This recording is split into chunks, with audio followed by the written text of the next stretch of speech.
Good morning, everyone. My name is MightyStream. I'm going to do the March 7th, just for today, in a meditation.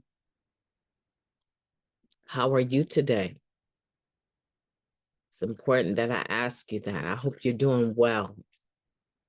The title of the meditation is Priorities. The good times can also be a trap.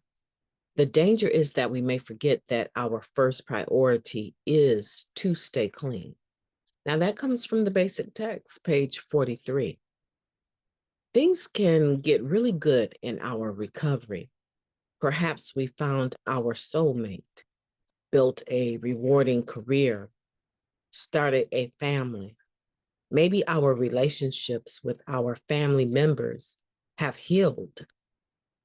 Things are going so well, we barely have time to attend meetings. Perhaps we begin to reintegrate into society so successfully that we forget that we don't always react to situations like others do. Maybe, just maybe, we put some priorities ahead of themselves. Is meeting attendance still a priority with us? Do we still sponsor? Do we phone our sponsor? What step are we working? Are we still willing to drag ourselves out of bed at some ungodly hour for a 12-step call? Do we remember to practice principles in all our affairs? If others in NA reach out to us, are we available?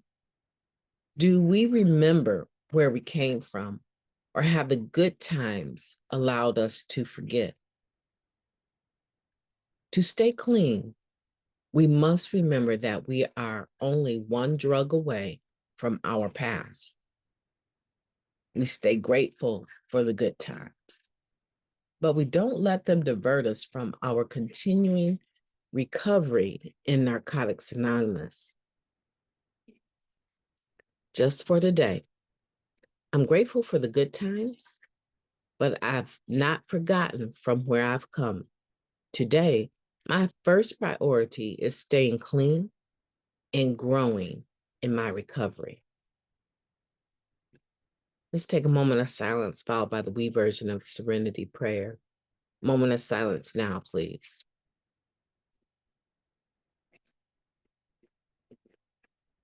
Thank you. God, grant us the serenity to accept the things that we cannot change, the courage to change the things that we can, and the wisdom to know the difference. Just for today, please and thank you. You know, that serenity prayer never fails. It never fails to recenter me. I got stuck on the word wisdom, and I remembered that wisdom is the appropriate application of knowledge. So when I'm praying for the wisdom to know the difference, right? I'm praying for that knowledge, right? And to be able to apply it to what I can change and what I just have to accept, right? What I need courage to have the ability to change something, right? And when I need to just accept something and let it go. Yeah, I like that prayer. Okay, priorities. Let's talk about priorities. Okay, so we all know. We all know, right? First things come first.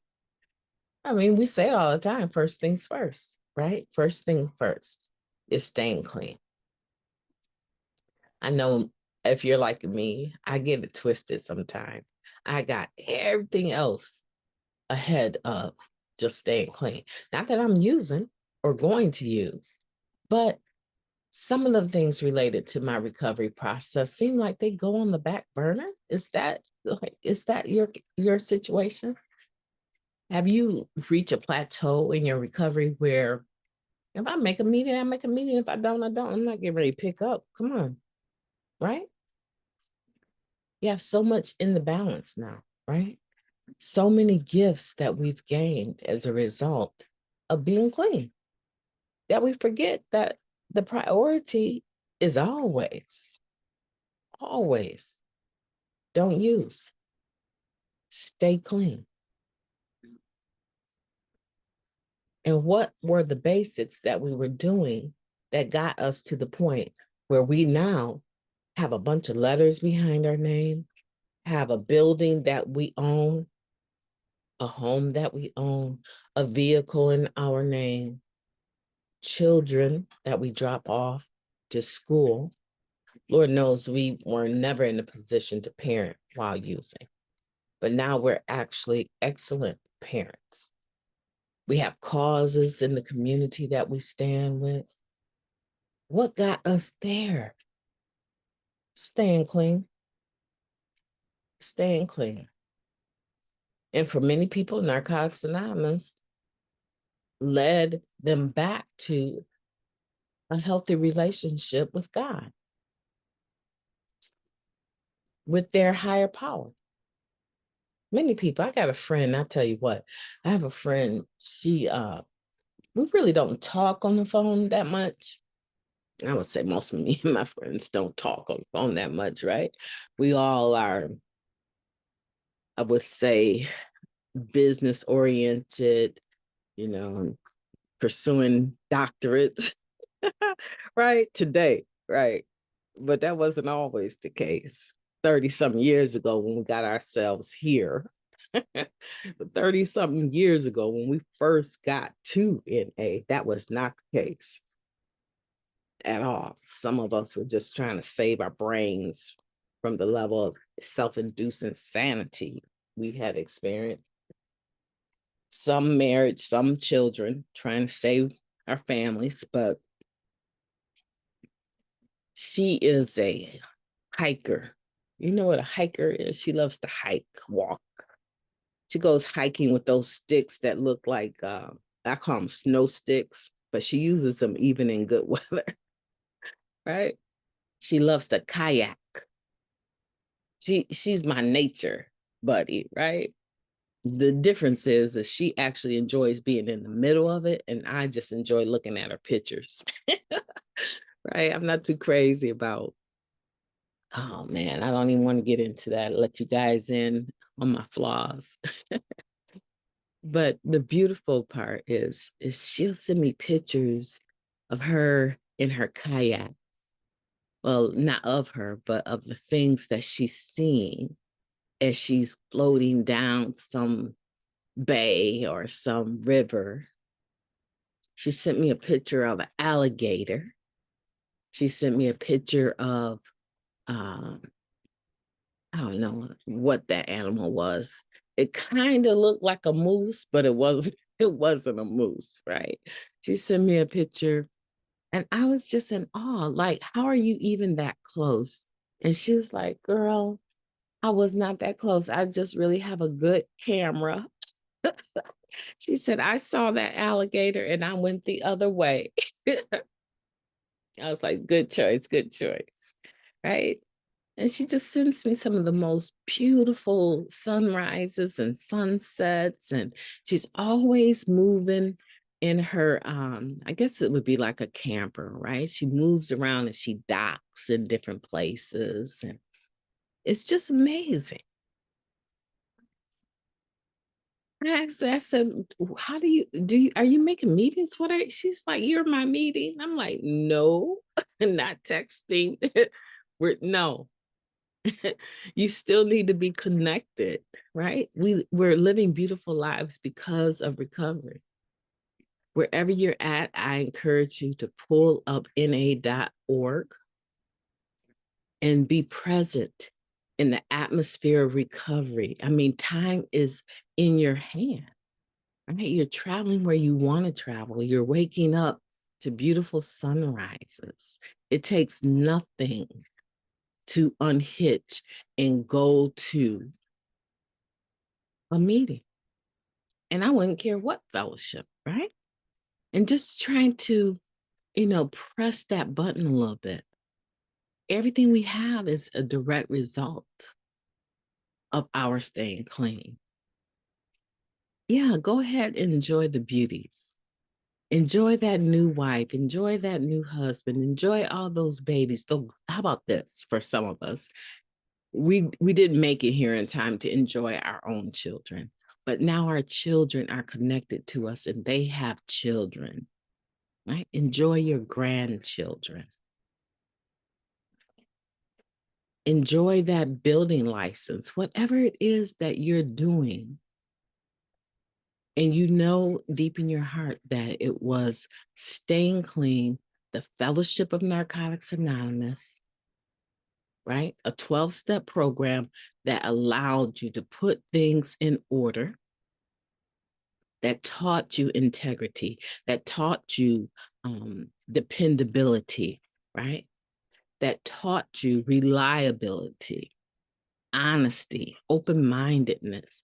Many of us have taken on jobs and figured out that we're not as open-minded as we thought we were. We are pretty much still set in our ways, and we do not like the process of being trained.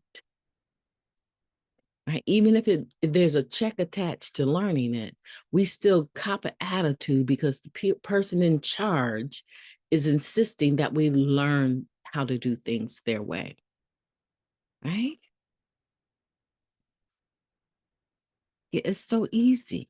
It is so easy to forget what got us to where we are.